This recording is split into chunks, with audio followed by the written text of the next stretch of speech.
Hi, welcome back for part 4 of our seminar series, the Service Writers Workshop. And today we're going to talk about how good records, car delivery, post-service follow-ups, and proper handling of comebacks can help you create customers for life. In our first workshop, just to review, we talked about getting your company, your team, and yourself ready for greatness. It takes a great team, a great company, and great skills, great service writing skills, to do a great job with customers. Part 2 was the first part of our procedure seminar. It had to do with answering the phone properly. We called it Ring Ring, How Much? That's converting telephone shoppers into appointments. Part 3 was everything from greeting the customer to selling the job. And Part 4, which is today's seminar, is everything that comes after the job's sold. Again, good records, car delivery, post-service follow-ups, proper handling of comebacks, all this, all targeted toward creating customers for life. So let's do a quick review and a little bit of a preview of what we're going to do today and what we've done in the previous seminars. We've talked about how our customers feel about car repairs. And the way they feel about car repairs is going to also reflect in the way they continue to feel about it after we do the things we're going to learn about today in our post-delivery and car delivery processes. What's the purpose of our service and sales procedural system? And how will our service and sales procedure system affect our customers' feelings and make them feel good about their decision to buy and make it easy for them to buy? And what are the steps in our service and sales system, and why do these procedures work? Again, to review, we have sort of a cruel environment that we work in. There's certain facts that we have to deal with that are the truth, the reality of our world as service writers. First of all, customers don't want what we have to sell. Car repairs of any kind are a hassle to our customers. Customers don't trust our industry. They fear getting ripped off. There's been a lot of negative publicity over the years about auto mechanics and auto shops. Customers are scared because they don't understand the technical side of their cars. Customers don't know the difference between fraud, and they don't know the difference between incompetence. So what I put here is the difference between fraud and an honest mistake. We do make honest mistakes, but customers always want to jump to the conclusion that if something doesn't go right, that it was fraud, that we intended to rip them off. Customers think it's going to cost too much, and frankly, any amount is too much when it comes to car repairs because they don't want to spend anything on it. Also, customers think it's going to take too long, and frankly, again, any amount of time is too long to be without your car. Our procedures and the things that we're going to cover today are all directed at addressing these concerns. Customers view car repairs, or they hate car repairs for 6 basic reasons. And we call them the 6 hassles that everyone sees or hates about car repairs. Hassle number 1 was loss of mobility. Loss of mobility meaning being without transportation. No one wants to be in that position. Number 2 is that it takes too long. We need to get them back on the road as quickly as possible. 3 was not knowing what or why things were being done. What things needed to be done, why they needed to be done. Also, they always felt like they were paying too much. And again, any amount's too much. But the manner in which we present things to customers can help them feel as though they get good value. That's really what they're seeking, is good value.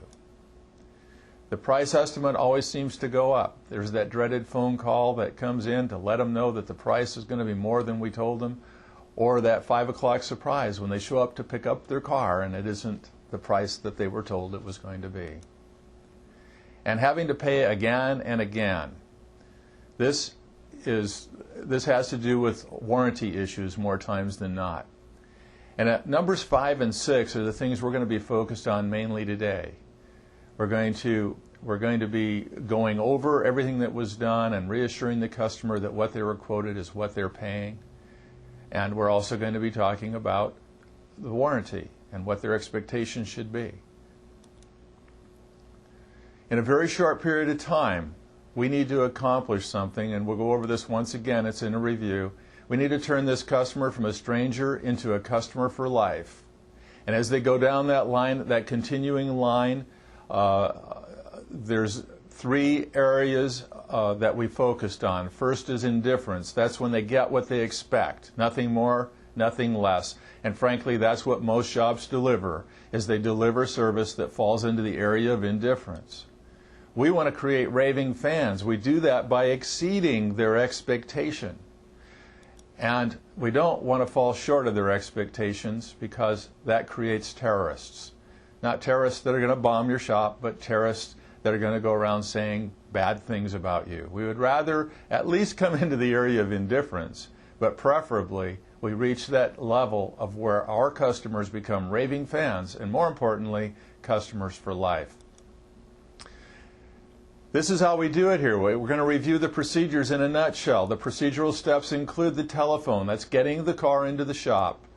Then we have a meet and greet procedure in which we establish rapport with the customer, find out what they're looking to get done, what their concerns are with their car. Then we do the pre-check procedure, which includes the test drive and the visual checks that we do. Next, we may have to sell some diagnostic tests so that we're selling our knowledge, and we don't want to be giving that away anymore. The next is sometimes it's a serious problem and it's with a complicated system like a braking system, a cooling system, a charging system, transmissions, transfer cases, differentials, major components on the car that really, to get down to giving an accurate price, we need to do a tear down or an inspection. We sell choices. This is different repairs, different combinations of parts or services together with different warranties. And then, as part of the Customers for Life, we do a good car delivery. We're going to go over what's included in that today. And then what we do after the sale, after delivery, after they've gotten their car and they've had it and they've driven it for a while, is also an important part of building Customers for Life. We're going to go over that today as well.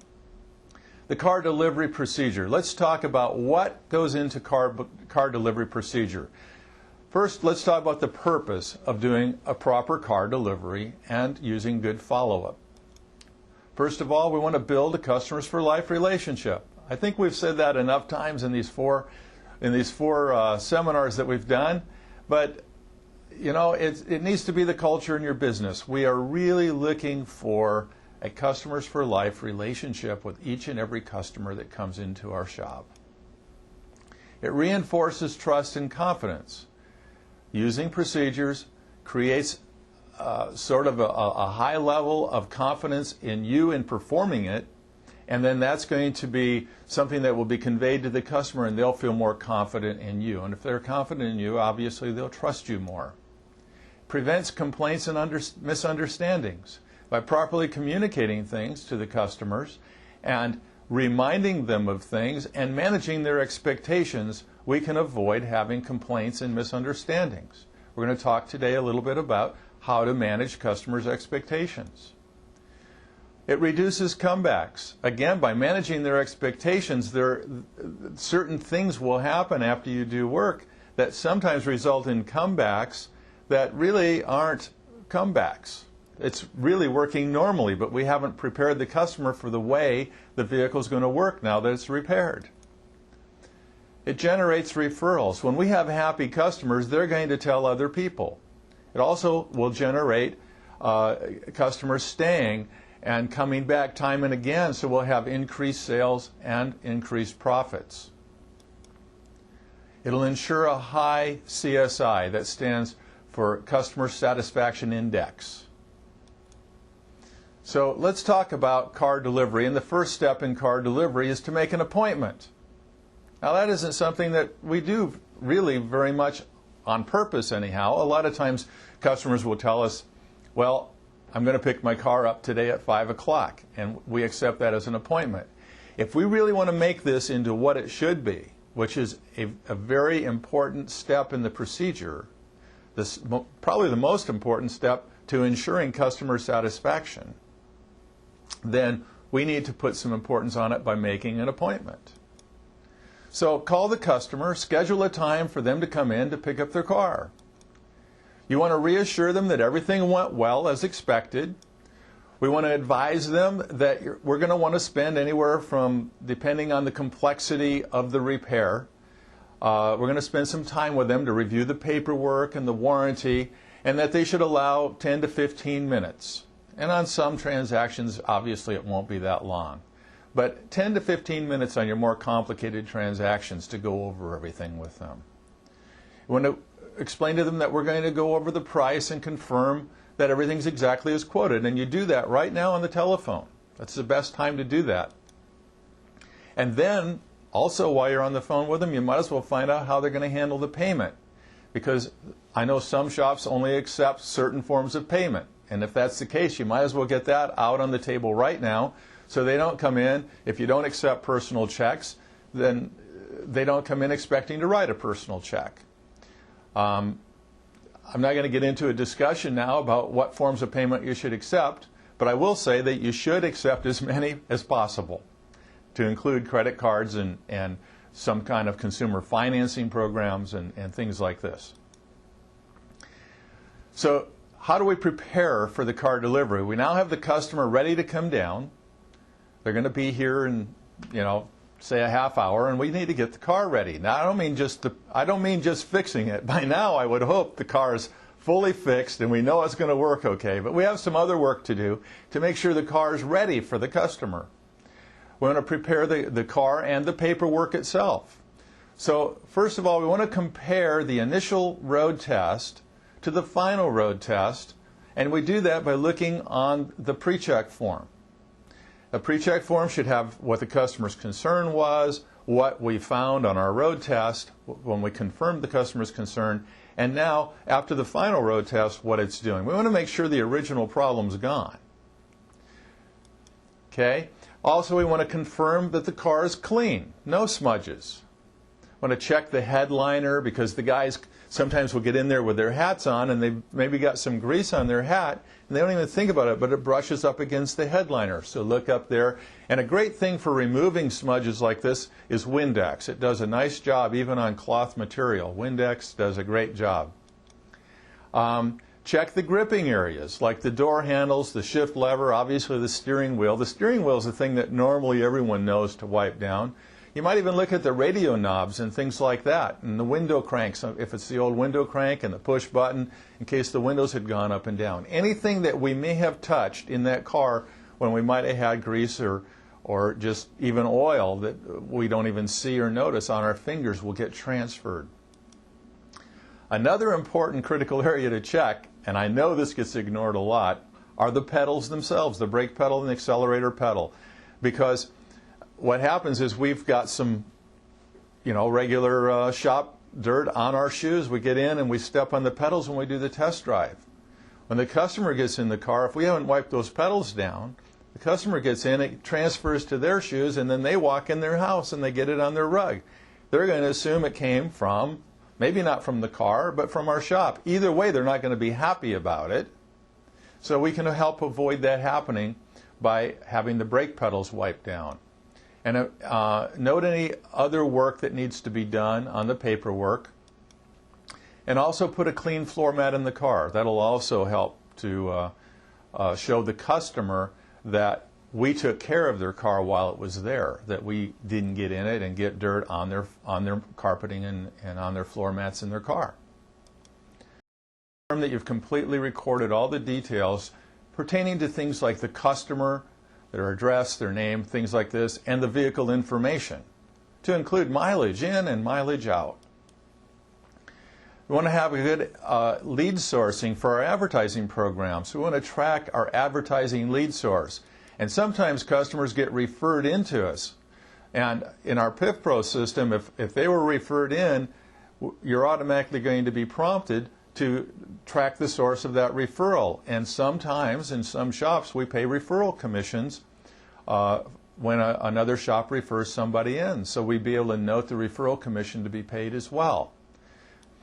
And, also, we want to make sure that all the various fields pertaining to the job description are completed. That would include things like what the customer's concern was, what labor steps were recommended, or what the repair steps were that were recommended, and diagnostic information and things like this, our comments. All those things would be in there, so we'd have a permanent record. We want to have the labor descriptions as well as the prices. Make sure that they're accurate. Make sure your parts costs and prices are in there and that they're accurate. And then also any sublets, if you had towing that you did, or you rented the customer a car, or maybe you had to send something out to the machine shop to be resurfaced. Any miscellaneous fees that you want to charge on the repair order, like maybe EPA compliance or recycling fees or things along this line. Warranties and warranty disclaimers need to be on there as well. What's a warranty disclaimer? Warranty disclaimer is if you recommended a specific repair and the customer just didn't want to get that done. They said, no, I don't want to do it that way, do it this way. And it's, maybe one of those things even that you did against your better judgment, but you went ahead and you did it anyhow. Well, you don't want to be on the hook for a long-term warranty for something that really wasn't up to the par that you wanted to do it. So you would put something on there to the effect that because customer did not authorize the repair that we recommended, we cannot guarantee lasting results. Something to that effect. Something to cover yourself so that the customer doesn't come back because their memories are short. All they remember is they spent money and you fixed the car. And they're going to have a certain level of expectations, which, by the way, is part of managing their expectation, is having the right warranty disclaimer on there to describe what happened. I'm not saying make stuff up either. What I'm saying here is that what you want to do is properly record what really happened and what you agreed to with this customer. You want to check your PIF financials. PIF, of course, is the profit index factor, and you want to check to see if the jobs associated with this repair order were profitable and they fell within the right parameters for you to be able to have a profitable business. And hopefully you've done this step before you ever even sold the job.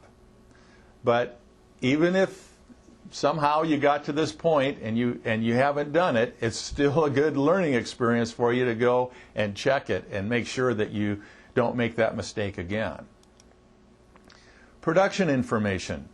Another nice feature in the PIF Pro is that the technician's time, from the time he clocks in the morning to when he clocks out at night, or whenever it is he leaves, that all of his time is accounted for, including things like lunches, breaks, waiting for parts, cleaning the shop, all these different kind of tasks that happen, because the way it's set up, when he logs off of one job, he logs into the next. So every minute of his day is accounted for. So we want to make sure that all the production information pertaining to this job was entered properly, so the technician, one, gets credit for it, but more importantly, that we have a good tracking of what our productivity is. So we can check our flat rate efficiency factors for each technician. We can make comparisons on some of our reports. We can actually compare the productivity of one technician to the next on two similar jobs, so that we know next time those jobs come in, we know which technician is the most proficient at handling it, so we can assign the job accordingly. We also have a contact log detail to make sure we want to check. Now, the detail of your contact log is each time the customer had a conversation with you to approve the various stages of the repair work, the parts, the labor, the estimates, the diagnostics, all of this stuff, in the order it happened. It actually gives you a chronological log of those authorizations. Now, that can either print on your repair order or not, but the fact is the system stores that information for you, so you'll have a permanent record of all of the customer's authorizations as they occurred, and any money that was discussed. There's also a place just to put notes. Even if there was no money, you can record the notes there. And again, this stuff doesn't have to print on the repair order, but you'll have it as a permanent record. You also have the option to have it printed on the repair order if you choose. The payment information is recorded. Generally, you would actually enter the payment information at the time of receiving the payment, just before you print the final repair order, but sometimes you'll know in advance. Sometimes they've paid in advance. Sometimes a customer comes in and will just give you a deposit at the time they do the job, or maybe you even require it on bigger jobs. The beautiful part of PIF, again, is that it'll actually have recorded any payments the customer made up to this point, so that you don't accidentally try to collect twice, and you also know how much they paid so that you know to collect just the remaining balance and what that balance would be. What about doing the actual car delivery? Okay, when the customer arrives, what are we going to do? Well, first of all, we're going to greet them warmly, just like we did the first time when they came in. We want to make them feel comfortable. We're going to print a preview repair order. The purpose of that is so we can review and resell what was done. And I recommend that you actually go back and review from the very beginning. Start with, Mr. Jones, when you called me this morning, or whenever it was, when you called me, you were complaining about a concern with a noise whenever you stepped on the brakes. Well, when you came in, we checked it, we confirmed there was indeed something wrong in the brakes, and we recommended an inspection of your brake system. When we did the inspection of the brake system, we discovered that your pads had worn, and they'd worn to the point that they actually damaged your rotors. So the rotors also needed to be replaced. We also found that your brake system, the fluid had gotten old and contaminated, and the system needed to be flushed with new brake fluid installed. We also, while we were doing that work, noticed that your CV axle had suffered some damage, and while it was still functional at this time, we could save you some money by going ahead and getting you another one and putting it in, rather than having you have to be inconvenienced at a later date and pay the additional labor at a later date to have that done. And you told us to go ahead and do that. And you also selected, as you recall, our 3-year, 36,000-mile warranty service. And let me tell you a little bit about our warranty. Our warranty is for 3 years, 36,000 miles on all parts and all labor. And it's for everything that we did to your car on this visit. That includes your brakes, the pads, the rotors, and the new axle that we put in for you as well.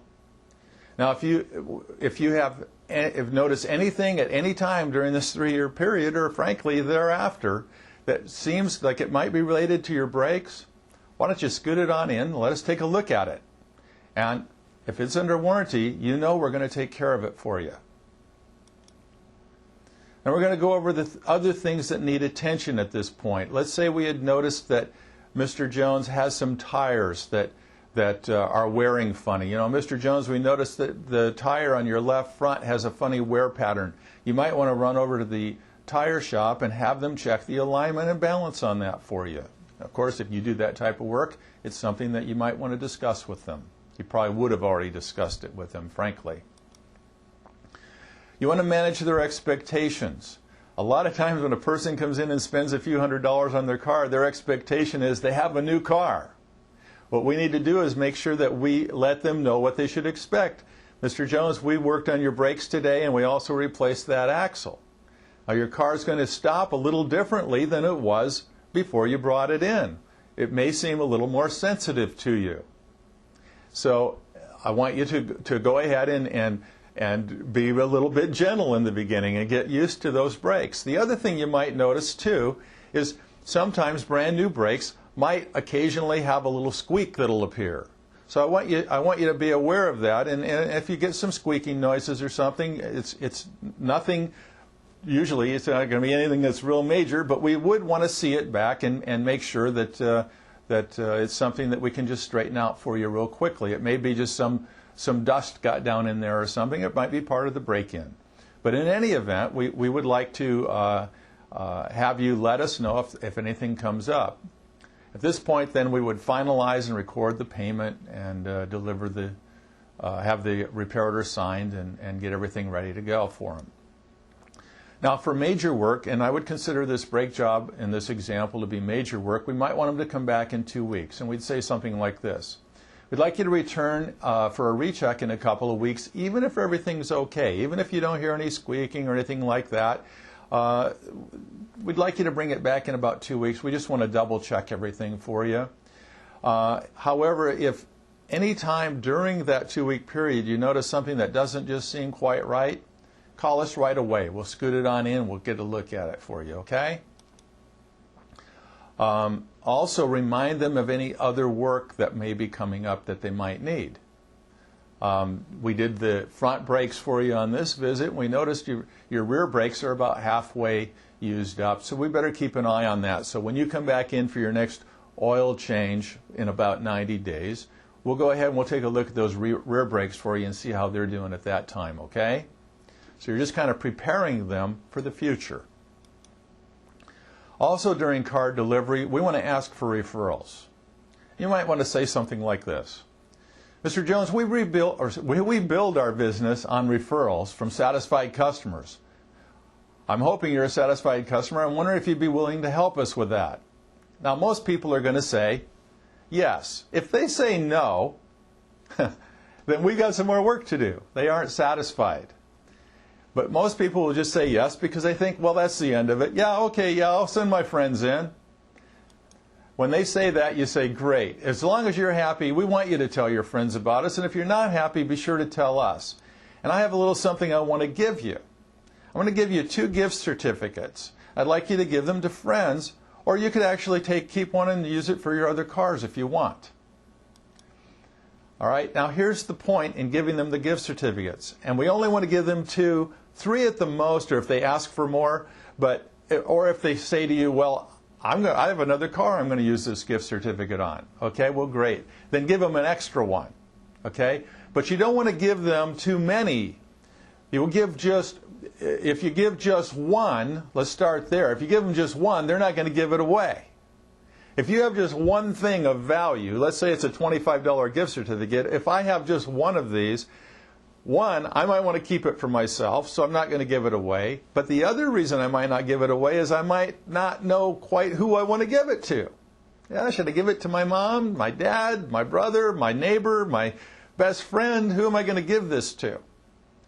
But and so the temptation when we first started doing this was to give them several.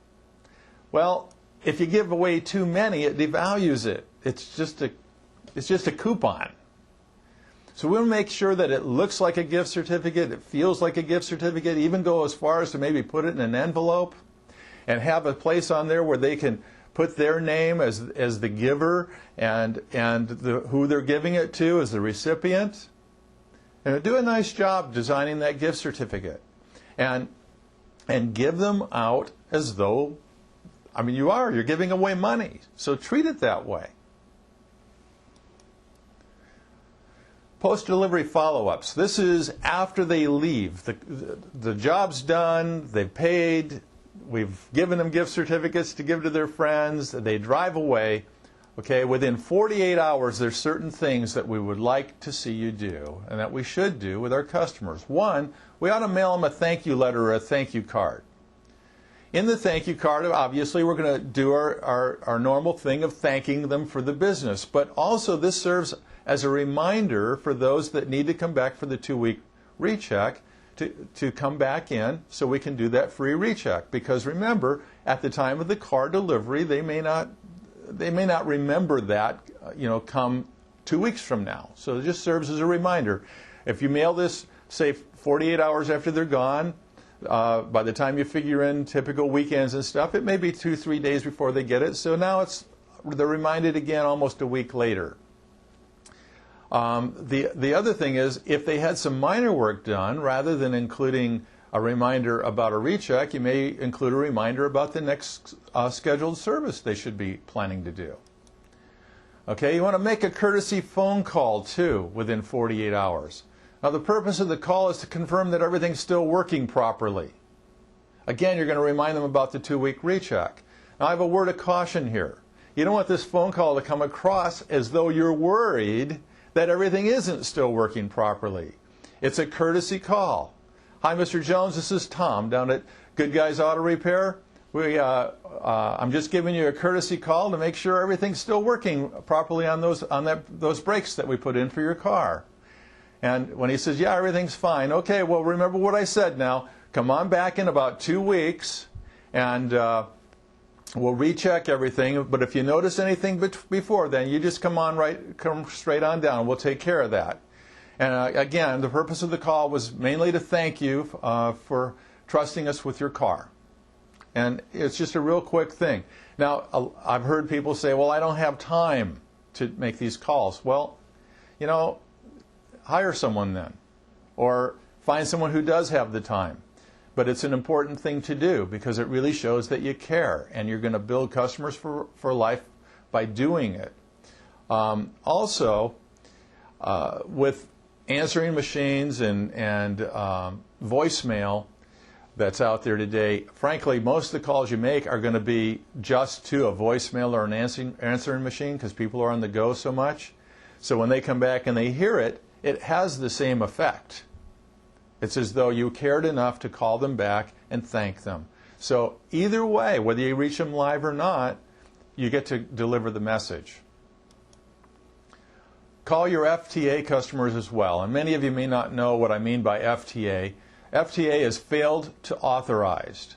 These are customers that failed to authorize what we recommended. They didn't buy anything, or maybe they bought something that was only a partial repair, so there's still more to be done. Call them back. You know, if I was to say to you that I have a list of people that, let's say you owned a transmission shop, for example, and I said to you, I have a list of 10 people here that I know that are in your market that have a transmission problem right now. And I have their name, their phone number, and their address. Would you like to have that list? There's not a shop owner out there that wouldn't want that list. But the fact is, most of you have a list. It may not have 10 people on it, but you have that list. It's every customer that came in this week that didn't authorize the work you recommended.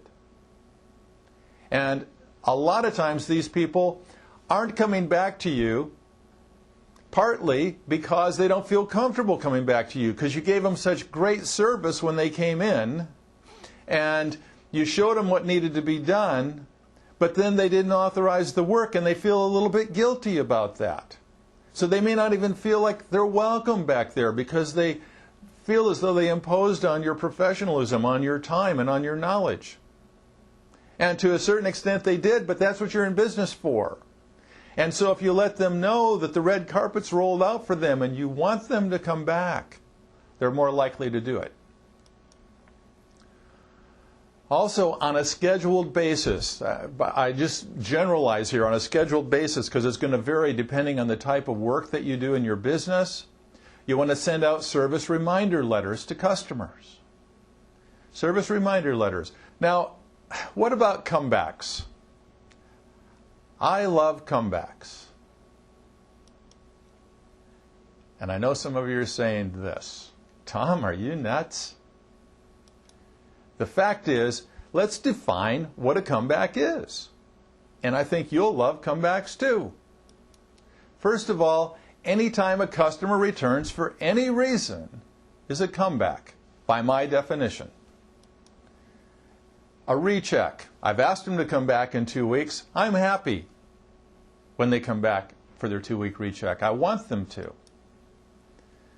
By the way, going back to that recheck, the recheck will help prevent comebacks for you, or reworks. Let's put it that way. It'll help prevent reworks because you'll catch little problems before they become big ones. The rework under warranty is another form of comeback. Scheduled maintenance. We want them to come back for their scheduled maintenance. We're inviting them back. We're actually going to send them letters and cards to remind them. That's a comeback. Additional repairs. Maybe we recommended additional repairs at the time they came in. That's another one. How about to bring a friend? We've actually had customers that have driven into the shop with a friend in hand and saying, I want to introduce you to this friend of mine. They're having a problem with their car. That's a great comeback. How about coming back to complain? That's a comeback. What about to bring donuts? That's my favorite one. Shows on my belly too. But when they bring donuts, that's great. I love it. So, all comebacks are good. Wait a second, Tom. You're still nuts. Now, some of them are obviously good. Let's look at those. When the customer returns for a recheck, that's good. I'll agree with that. How about the scheduled maintenance? Yeah, I'll agree with that one. Additional repairs? Absolutely. That's a good one. Bringing a friend? That's a good one. And obviously, the bringing the donuts ones mean they're very happy. So, yeah, I'll agree, Tom. All those are good ones. But what about the reworks and the complaints? How can you say those are any good? Well, let's first look at reworks. What's good about reworks? First of all, it's better to not have reworks. I'll agree with that.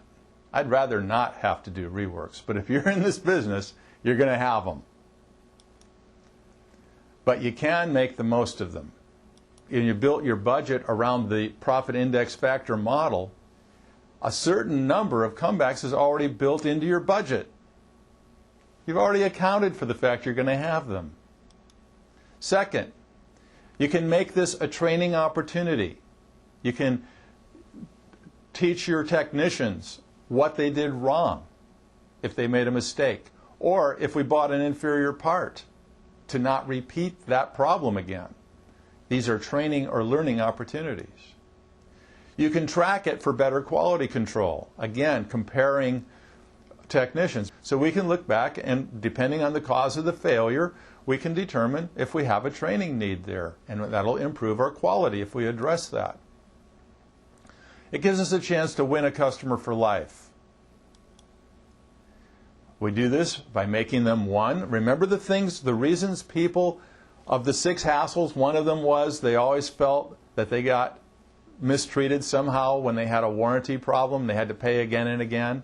And one of the problems was having to go to the back of the line. Well, we make them a priority. We don't put them to the back of the line. We treat them even better this time than the first time. We want to win a customer for life. We want to keep this customer. It's easier to keep customers than it is to go get a new customer. We're going to follow the service and sales procedures, just as though we were going to sell a job here. In other words, when the customer calls, we don't have any better idea what's wrong with their car because we haven't gotten any smarter since they came in the first time. We need to see the car first. We need to check it. We need to confirm their concern. We need to go through the procedures. We need to accept responsibility when it is our responsibility. Don't try to pass it off to somebody else or say, geez, you know, it's probably not anything we did, especially on the phone. We don't want to ask for their paperwork the minute they walk in the door. Matter of fact, it's best if we never really have to ask for it until the end when we want to put whatever paperwork we're giving them this time along with it. We don't need their paperwork.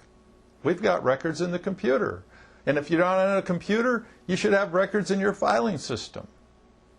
And certainly, don't go looking at the original repair order or the original service records in eyeshot of the customer.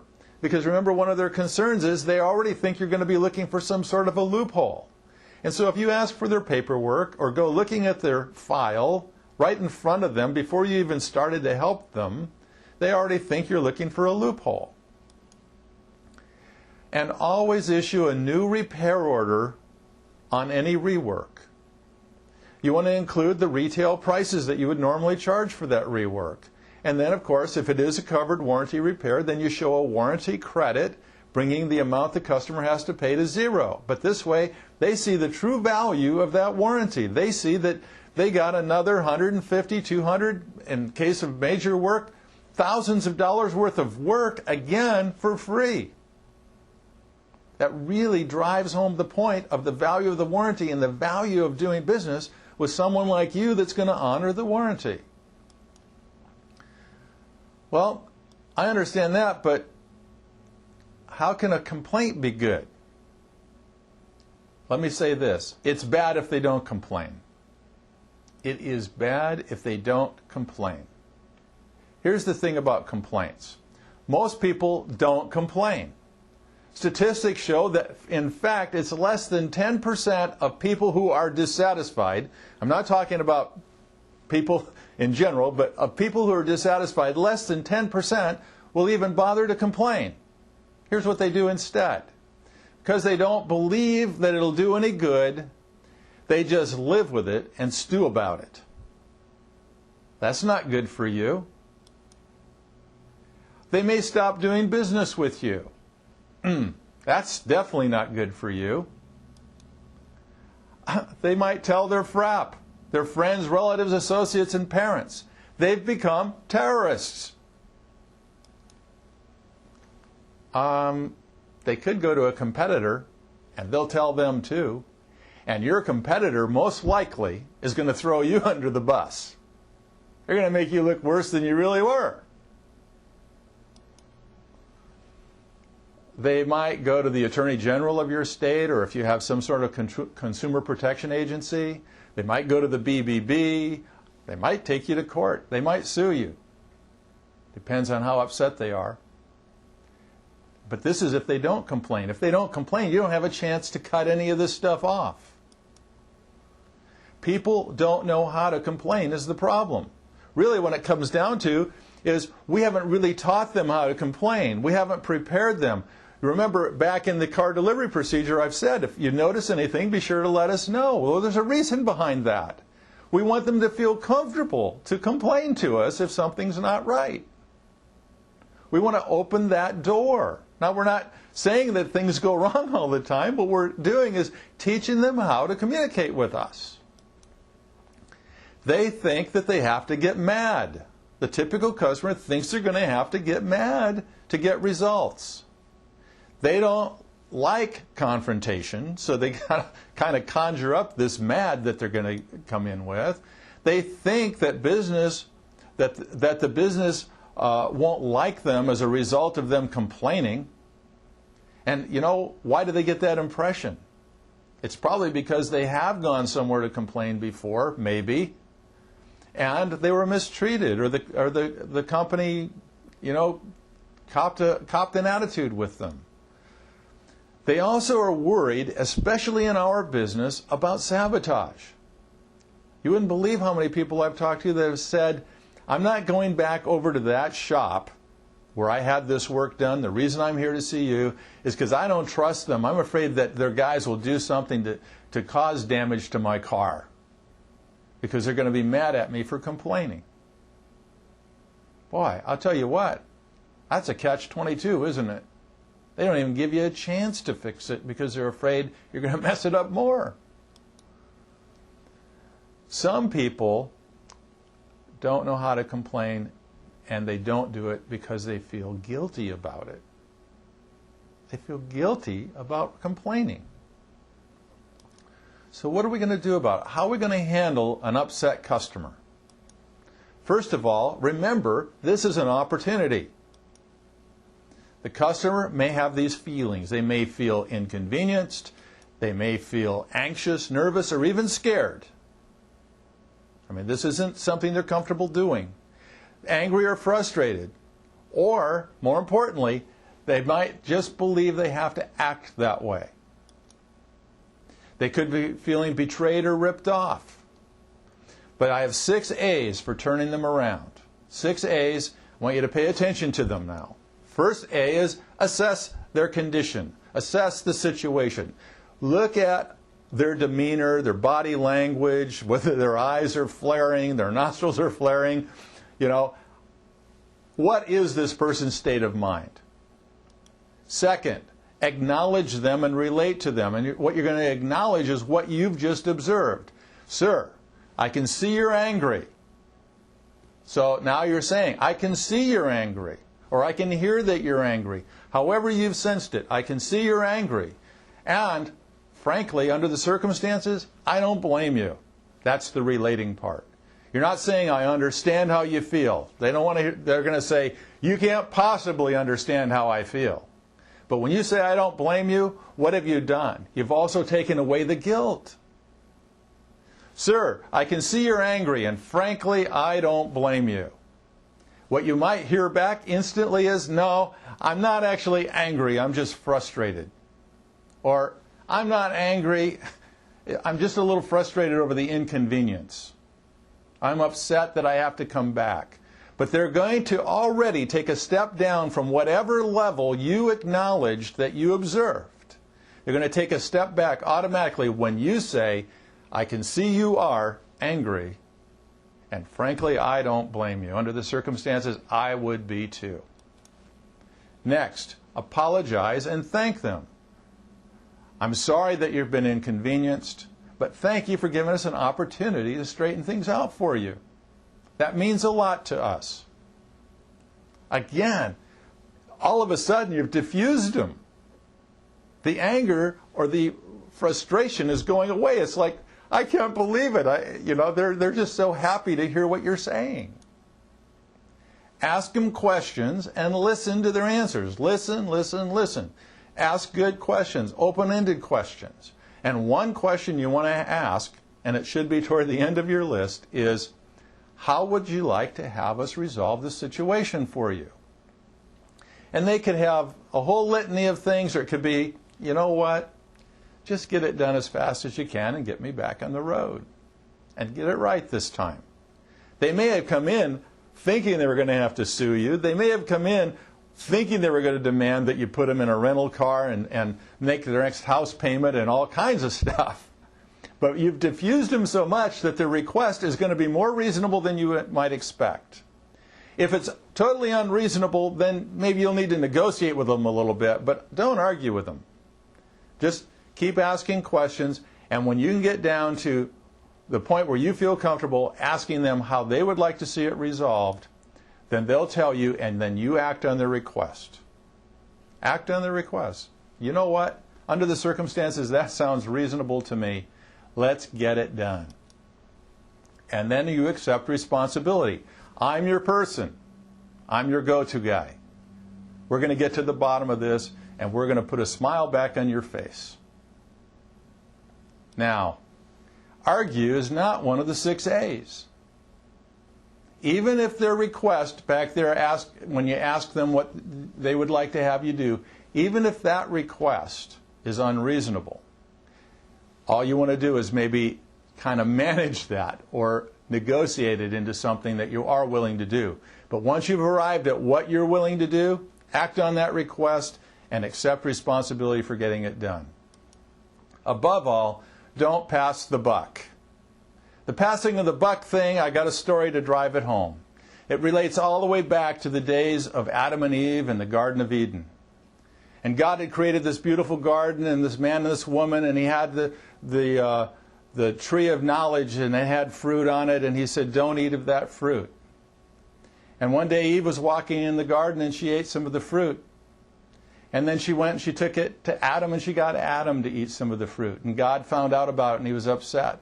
So he went to Adam and he said, hey, what's the deal? I asked you not to eat this fruit and you did. And Adam said, God, it was that woman you gave me. She's the one that convinced me that I should eat the fruit. He passed the buck. Well, God said, all right, I'm going to go talk to her.